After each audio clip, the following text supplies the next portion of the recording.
Vivez en paix. Caroline Cloutier, donc évidemment experte en services funéraires à la coopérative funéraire du Grand Montréal. Bonjour. Bonjour, bonjour. Donc ce matin, on parle funérailles et religion, différentes façons de voir la chose et de vivre la chose également. Exactement. Un peu comme qu'est-ce qu'il y a après la mort. T'sais, on se pose tous la question. Et là, j'ai observé... En général, il y a un buffet puis des sandwichs, mais bon. Mais au-delà de ça... C'est pas comme ça partout. Au-delà de ça, donc j'ai observé 5 religions différentes et quelles sont les croyances des gens. Donc, vraiment, sans aucun jugement, chacun c'est intéressant de savoir ça. À ses croyances. Et, la mort, c'est quoi? C'est l'état irréversible de la vie. Hein?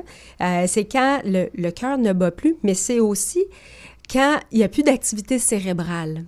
Donc, c'est vraiment à ce moment-là qu'on peut dire, tu sais, quand on n'a plus le réflexe de respirer, donc le cerveau ne répond plus. Et il y a différentes façons de tester si le cerveau répond, comme par exemple, on peut mettre une lumière dans l'œil d'un défunt et si la pupille ne bouge pas, alors là, on voit qu'il n'y a pas le réflexe. Tu sais, c'est quelque chose qu'on fait, qui se fait en fait, sans qu'on y pense. Alors là, on dit, la personne, elle est morte. C'est comme ça qu'on atteste le décès. Et là, selon ta religion, qu'est-ce qui se passe? Oui, t'sais? Allons-y. Et là, j'ai trouvé que Thomas Edison, qu'on connaît pour avoir inventé l'ampoule au tungstène, le phonographe, tout ça, et s'intéressait à toutes sortes de machines et de communication aussi. Il avait le projet d'inventer une machine pour communiquer avec les défunts. Le nécrophone. Ben voyons donc. Ouais. Il est mort avant. Ça a resté un projet. On s'entend que ça n'a jamais vu le jour, le nécrophone. Alors, cette idée de communiquer avec nos défunts, elle est présente chez bien des gens. Chez les catholiques, dans le christianisme, on croit qu'après la mort, on ressuscite. On a l'espérance d'une vie meilleure. Hein? On désire tout ça, une vie meilleure. La résurrection, c'est ça. La résurrection. Donc, on parle d'une résurrection du corps et on croit que l'âme, elle est immortelle. On dit qu'à la fin des temps, on va retrouver notre âme et on a toute cette croyance en l'enfer, le paradis, et une zone grise qu'on appelle le purgatoire. Oui. Donc, on a eu une pas bonne vie, on va en enfer, on a été bon, on va au paradis. Le purgatoire ou le Québec en février. Chez les protestants, on ne croit pas à cette demi-mesure, donc au purgatoire, là où on est errant pour un certain temps jusqu'au jugement dernier. Il n'y a pas de purgatoire chez les protestants. Il n'y a pas de purgatoire, non. Si on passe du côté du bouddhisme, alors là, c'est différent. On croit à la réincarnation. Et c'est selon si on a été bon, pas bon, on va se réincarner dans 5 différents mondes, en fait. Et c'est ce qu'on appelle le karma. Tu sais, on dit ça des fois, c'est ton karma parce que t'as fait quelque chose de pas bien, donc t'as comme une punition en revanche. Oui. Donc, les bouddhistes pensent au karma. Oui. On peut Connais-tu les façons dont on peut se je ne suis pas familier, je ne suis pas un spécialiste de l'affaire, mais je me doute bien là, qu'on peut devenir bien des affaires. On peut revenir en humain, on peut revenir en animal, en esprit, ou on peut revenir aussi comme un lieu de souffrance, mais le plus beau de tout, et c'est ce que je souhaiterais, c'est de revenir en corps céleste. C'est beau, de revenir en étoile. C'est ce que tu es déjà, Caroline. Ah oui, une star. Et chez les bouddhistes, il y a un paradis qu'on appelle le parinirvana. Et c'est un lieu où on n'a plus aucun désir. Tu sais, la vie est juste bonne et parfaite. Le désir est assouvi. Exactement. C'est intéressant quand même. D'autres religions? Oui, l'islam.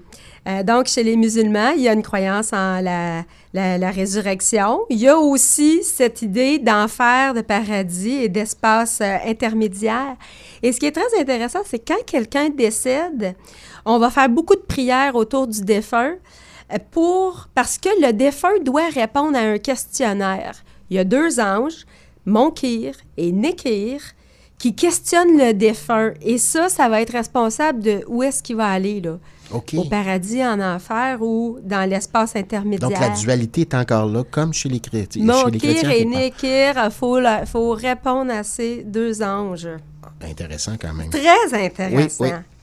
Chez les témoins de Jéhovah, on a la croyance en la résurrection, mais ton corps redevient poussière. Et eux, ils appellent les justes et les injustes, en fait. Et puis, il y a 144 000 membres, témoins de Jéhovah, qui, eux, pourront aller à côté de Jésus-Christ pour administrer les humains et le paradis. Ah bon? C'est particulier quand même.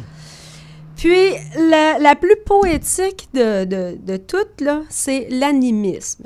Qu'on retrouve là, chez les Autochtones, chez les Africains. Oui. La mort, c'est une continuité de la vie. Il y a toujours un dialogue entre les vivants et les morts. Et puis, j'ai sorti un petit extrait de poème que je trouvais particulièrement touchant. C'est de Birago Diop. Ceux qui sont morts ne sont jamais partis. Ils sont dans l'ombre. Les morts ne sont pas sous la terre.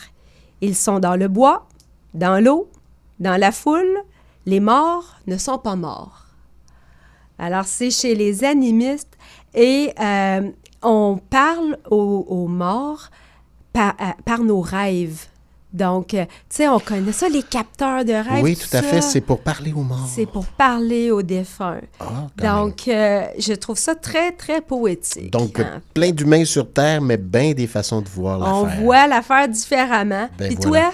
Moi, ce à quoi je crois, ben là, en fait, je te prends au dépourvu, en fait, je suis pas croyant comme tel. D'accord. J'ai pas ce talent-là. Je viens d'une famille chrétienne, bien sûr, comme la majorité d'entre nous, et j'ai un énorme respect pour ça. C'est pas un rejet, c'est que ça pogne pas sur moi vraiment, mais j'aime à penser que l'âme existe et que l'âme est là, existe et puis que apporte du bien, règle générale.